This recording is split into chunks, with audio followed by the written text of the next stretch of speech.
آمن الرسول بما أنزل إليه من ربه والمؤمنون كل آمن بالله وملائكته وكتبه ورسله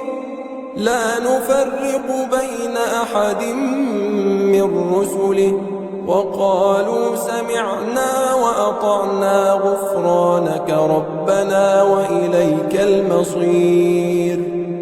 لا يكلف الله نفسا إلا وسعها لها ما كسبت وعليها ما اكتسبت ربنا لا تؤاخذنا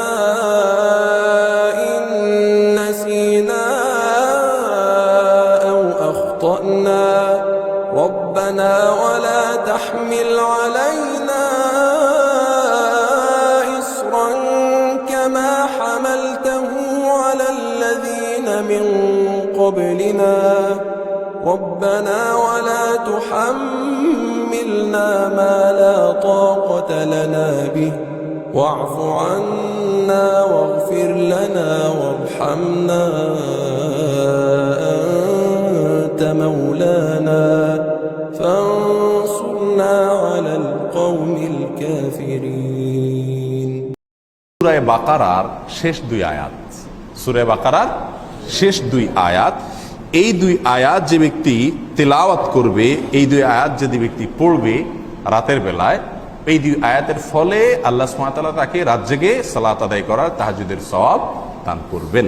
এবং এই সম্পর্কে আবু মাসউদ রাদিয়াল্লাহু তাআলা বর্ণিত হাদিসে আসছে, নবী সাল্লাল্লাহু আলাইহি ওয়াসাল্লাম ইরশাদ করেছেন, মান ক্বারা বিল আয়াতাইনি মিন আখিরি সূরাতিল বাকারা, সূরা বাকারার শেষ দুটি আয়াত যে ব্যক্তি তেলাওয়াত করবে